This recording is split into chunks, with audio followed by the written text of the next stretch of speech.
What's up YouTube? Jeff back from High on Android, dopetechdaily.com, and today I'm here with my full review of the OnePlus 2.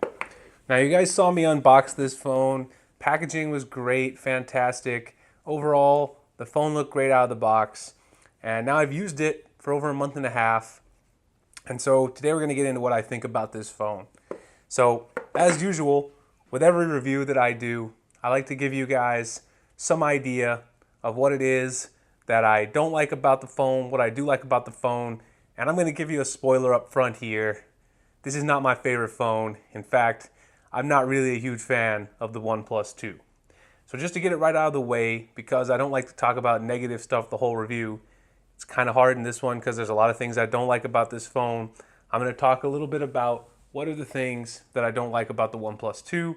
Then we'll move on to the positive things about it, and we'll do a little wrap up. So the first huge problem with the OnePlus 2 for me is the fact that this phone is a flagship phone in 2015.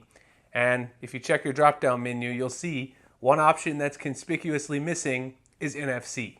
So if you followed all of the OnePlus 2 coverage, you know that this phone is supposedly a flagship killer, not for 2015, but for 2016 according to OnePlus, but yet it doesn't have NFC. Now what was their reason for not including NFC on this phone? OnePlus said, oh, we don't need NFC because we found out not that many people use it. Okay, that's possible, but the whole definition of being a flagship is that you have forward-thinking features that people are going to use later. And one of those big features that just came to Android with Marshmallow is Android Pay. And a lot of people want to use mobile payments. You got Android Pay, Samsung Pay, Apple Pay. There's all this mobile payments hype, and now you can see you don't have NFC on this phone. So you can't use it. And to be honest, I didn't use NFC a whole lot. Last year, maybe not. But now that mobile payments are becoming a big deal, a lot more retailers are using them. It's kind of a huge deal. So I think that is a huge problem. Now I know what a lot of people are going to say. They're going to say, Jeff, why are you judging the phone based on, being a flagship killer 2016? That's all hype. That's all hyperbole that OnePlus put out with their marketing. Why not just judge the phone on what it is? I've seen a whole lot of reviews from Android Authority, Android Central, all the big blogs out there saying, that's all hyperbole. They said it was a 2016 flagship killer, but let's not judge it on that basis. Let's judge the phone for what it actually is. I'm not doing that. This is not a huge professional blog. I don't really care. I give my own opinion. I don't care if people like it. I don't care if OnePlus likes it. And I don't care if it's politically correct. They told the customer that this is a 2016 flagship killer. A lot of people might go out there and try to spend their hard-earned money on this phone believing that. And my job here, what I'm trying to do, is give you guys an idea if that's a reasonable thing to do or not. And I'm telling you that it's not. It's not even killing flagships from this year, much less next year. So this whole review, I'm judging it up against that standard that OnePlus set when they announced the phone. 2016 flagship killer. No NFC on a 2016 flagship killer when every 2015 phone has it, and we've got mobile payments, which are a forward-thinking feature that are going to be using that in 2016 and beyond. That's a fail from OnePlus. All right, next. The next thing that I don't like about the OnePlus 2 is that when I originally got the phone, the fingerprint scanner and a few of the other things like the interface, they were quite laggy. So the fingerprint scanner actually works great now. You guys can see, even with the screen off, it's pretty fast. It goes right in there. But when I originally got it, there was this touch issue that if you hold it in one of your hands and then you try to use the fingerprint scanner, you can see there's actually still this issue. It takes a while for it to respond. And that hasn't been entirely fixed with the new Oxygen OS update. So you can see it's kind of hit or miss. If you have this holding in this hand, see I got my finger on there, you got to move it a little bit. But if you take away your left hand, you go right in. So you can have a little bit of an issue with the fingerprint scanner still, even after Oxygen OS 2.0.1. That update hasn't fixed all those problems. So that's not a good look right out of the box. In addition to that, I had some UI bugs, a little bit of lag out of the box that was fixed later with the Oxygen OS update, so that's good now. I also had bad battery life out of the box. That's been fixed. It's a little bit better now. So the battery life is it's decent. It's not nearly as good as the OnePlus 1. I got maybe 5 hours screen on time with the OnePlus 1 last year. With this one, I haven't had this one. I sort of recharged it for the review so we could do as long of a review as we need to. But I've been getting maybe 3 hours and 45 minutes, maybe 4 hours on a good day with the screen on time. That's not too bad. It gets me through a full day, but it's definitely not as good as the OnePlus One. So those bugs out of the box, for people who bought the phone right away, I don't think that's a good look, and that's something that, obviously was fixed with the software update. That happens to a lot of phones, so I can kind of give that a pass. That's not the biggest deal in the world. The next problem I have with this phone is something that was actually supposed to be a feature, but for me has been more of an annoyance, and that's this: USB Type-C. So yes, USB Type-C is the future of connectivity in terms of power, charging, data transfer. I realize that. And some company had to be first to go and get this done, and that's fine. I understand that completely. But the issue is that OnePlus did not incorporate any of the great features that you're supposed to get with USB Type-C. This phone doesn't have fast data transfer. This phone does not have fast charge. It's essentially still a USB 2.0 port, micro USB, that has a different type of connector. So yes, that is the Type-C connector, but do I get any of the benefits that come along with it? No. And what do I get? I get the detriment of having to carry around a different type of cable. So now I have to have this other cable everywhere with me, which I don't have a bunch of. So if you take a look, one thing I do like, trying to be fair to OnePlus, they did give you a nice flat cable here with your USB Type-C cable. That's a good look. I appreciate that. It does tangle-free cable. It's got some OnePlus branding. That's a nice look. I appreciate the cable and the quality, but I don't have a bunch of USB Type-C cables. So now I have to use the USB Type-C cable everywhere I go. I've got to have extra ones at the office, extra ones at home. And the issue is I use Android Auto in my car, so the first time I went to go and try to pair this up with Android Auto, I realized, oh, my Android Auto in the car, I have a micro USB, so I can't connect this easily. I'm going to need an adapter. So I understand USB-C is the future and we got to get used to it, but a smaller company like OnePlus being the first one to make the jump, I don't think was the right move. Especially since they didn't offer any of the advantages. It was just basically a look at me. I have the first USB Type-C on our phone, and hooray us. And that's not really a good way to be, in my opinion. It didn't really give any benefit to the user, and maybe a little bit of annoyance since USB-C is not that widespread. All right, so those are two of the big things that I don't like, or three of the big things: the NFC, no NFC, the USB-C, and none of the advantages that really come along with it. And then I mentioned all of the issues that I had right out of the box, some of which have been fixed, and one of which, with the fingerprint scanner, has not been entirely fixed. So let's move on to a few of the things that I do like about the phone. I can't bash it entirely. And the major thing I like about the OnePlus 2 is, let me open the phone here. The major thing I like about it is the customization. So there's a lot of great customization options in Oxygen OS, and the software is where this phone really shines. So if you take a look here, if you go inside customization, you can enable dark mode, which you see I have enabled here. You can change it if you want to go back to the regular light theme. I really like the dark theme enabled. That's a good look. You can also change your accent color, which you see I've got here on purple. You got red, gray, pink, yellow, green, orange, and blue. Change it to whatever you like. You can change the color of LED notifications. You don't even need a third-party app like LightFlow to do that. That's a really good look. And then also, if you go back, there's even more customization outside of the customization menu. You can change the way the buttons work. So you guys can see right here that I'm using on-screen navigation. So I'm using the on-screen buttons. You can turn those off and go back to using the capacitive keys if you want to reclaim some real estate.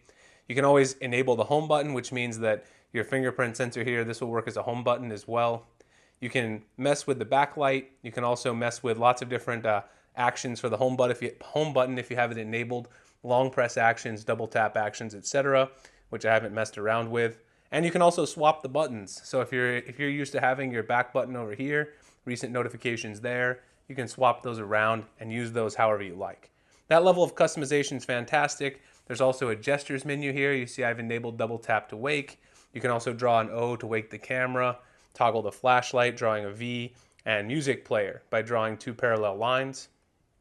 So that's kind of a really nice feature to have here. And you can see that there's lots of customization options. If we go back to the home screen here, I'll show you a few more things you can do.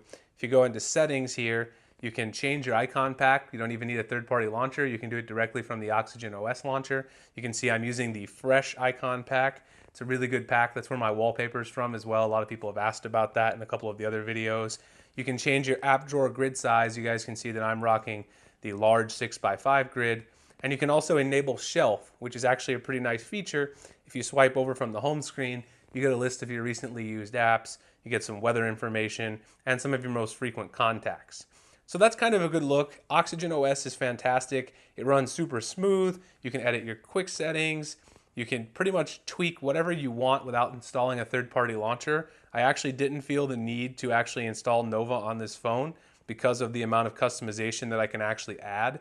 And I think that's fantastic. So I think one of the issues is OnePlus moved away from CyanogenMod, so they had to develop their own software, Oxygen OS. They've spent a lot of time polishing that, which they did a really, really good job with.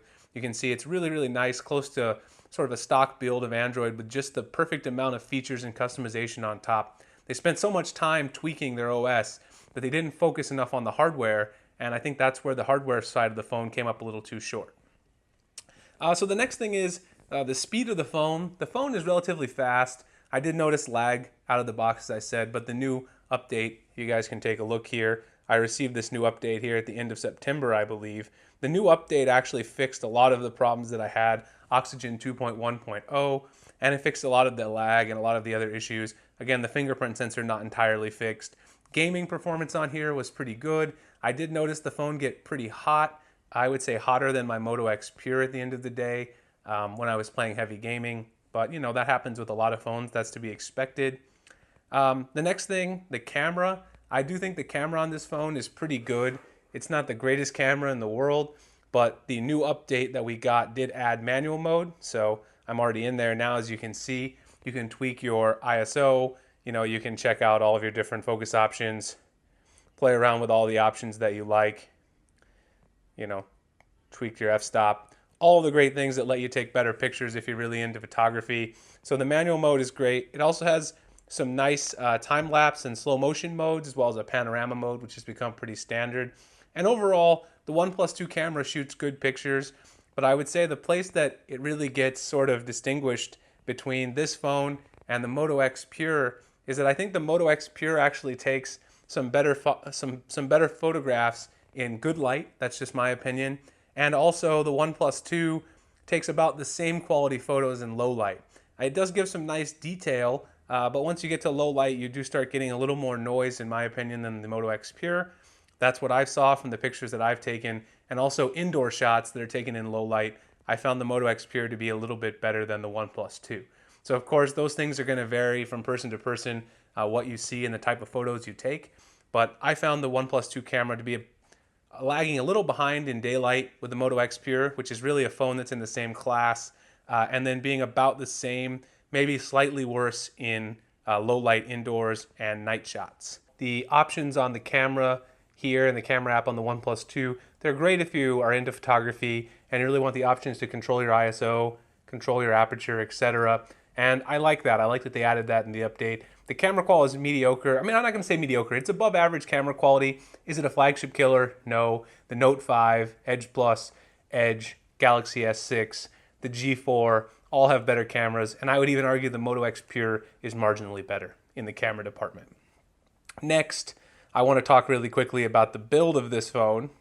So normally I like to talk about the build first, but the build on this phone is actually one thing that I'm sort of conflicted about. I love the metal they added around the body, the frame, feels really good in the hand, better than last year's OnePlus One. It's a very familiar design that we're starting to see in a lot of flagships, but they brought back this sandstone back, at least on the version I got, the 64 gigabyte version here, and I do not like this rough material here. Now I did buy a dbrand skin to put on this phone, but I haven't actually applied it yet because I don't plan to use this too much in my rotation. In fact, I'd say there's a good chance that I'm going to give this phone away in the giveaway coming up that we're going to do to celebrate my 5K subscribers. So stay tuned for that. That giveaway is going to go down after the big Android giveaway is over. If you haven't seen the big Android giveaway, go check out Max Lee and Shane Starnes' channels. My colleagues from High on Android, their link is in the description. But I haven't put my dbrand skin on there, and I do not like the back on here. So that's just one minor thing against the build. But I do love the metal frame. That's fantastic. Otherwise, the front looks very similar to the OnePlus One, aside from the fingerprint scanner on the bottom, obviously. Now, that brings me to the display quality.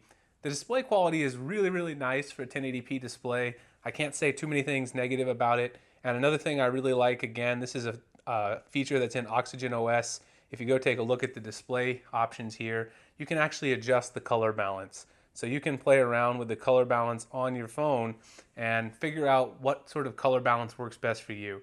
Do you like to have a warmer color? Do you like to have a cooler color? You know, a lot of times when you get a phone, you're stuck with whatever color sort of is on the LCD out of the box, and you can play around with that on the OnePlus 2, and that's really nice. Adds that extra bit of customization to your device.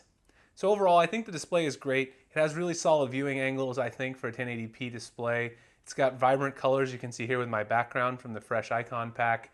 It's got really, really nice colors that pop. The blacks are pretty good, not nearly as good as the Super AMOLED panels that are from Samsung. Still think those are the best displays and the best blacks in the business.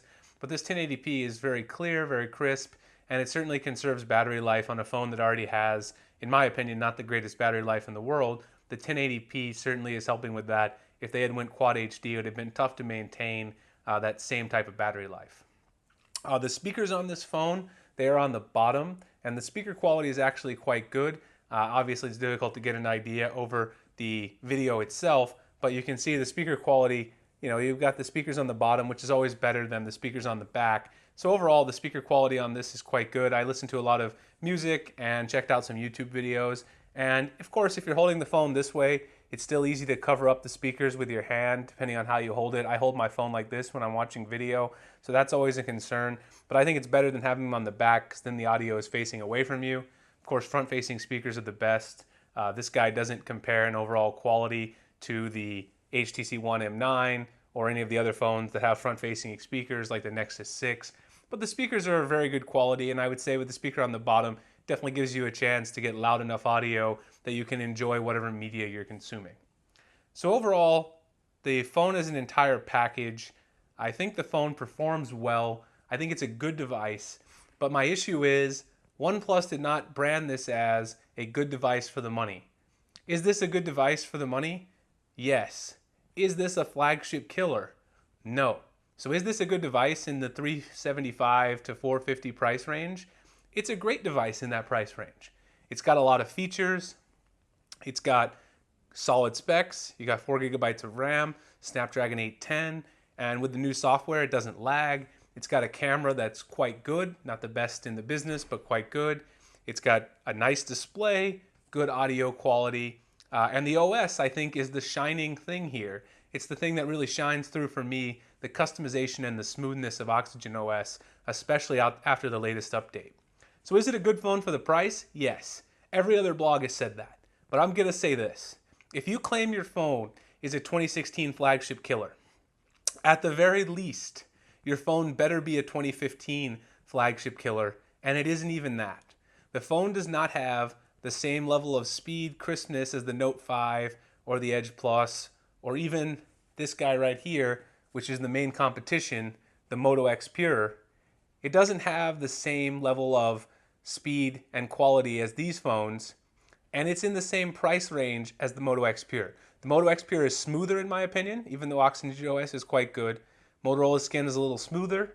The display quality is a bit better. Of course, you've got the front-facing speakers. That's a huge win. I think the camera is better on the Moto X Pure. And overall, I like the build and design of the Moto X Pure a little bit better than I do the OnePlus 2. So the problem I have with OnePlus saying that this is a 2016 flagship killer is that it's not even the top phone in its price range. So it's very difficult for me to recommend any of my friends or any of you, my viewers, go out and buy this phone when you can get a Moto X Pure, or I would even say get a ZTE Axon Pro in the same price range, and I think get a better value for your money. So at the end of the day, is this a solid phone? Just judging it on what it is, like every other blog has? Yes, I agree with all of them. But is it a 2016 flagship killer? Absolutely not. And OnePlus should be ashamed of themselves for putting that hyperbolic marketing out there, sort of getting people to buy into that, and that is something they didn't deliver. Last year they had a great phone. They didn't need to put all of that hype out there this year just to not be able to deliver. So I think that that's going to really hurt their bottom line, and I hope that I've given you guys some advice, so hopefully you won't fall into the trap of thinking that OnePlus is really delivering what they said they gave you this year. Not a 2016 flagship killer, not even close to killing 2015 flagships.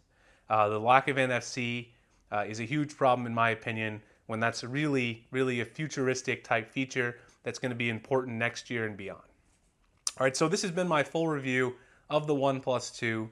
If you guys have any questions about the OnePlus 2 or anything in particular that I said, or if you disagree and want to chat, I'm happy to do that. Obviously, this is my opinion. You're probably not going to change my opinion. I've spent a lot of time with the device. I spend time with multiple devices every day. And so this is the opinion I've formed. But if you want to discuss, let's do that in the comments.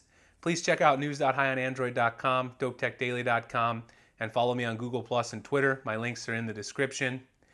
And please stay tuned for future giveaways. As I said, I have a huge giveaway coming up soon for my 5,000 subscribers celebration. That'll be in a couple weeks. I hope you guys will subscribe to the channel to check it out. And I'll see you guys in the next one.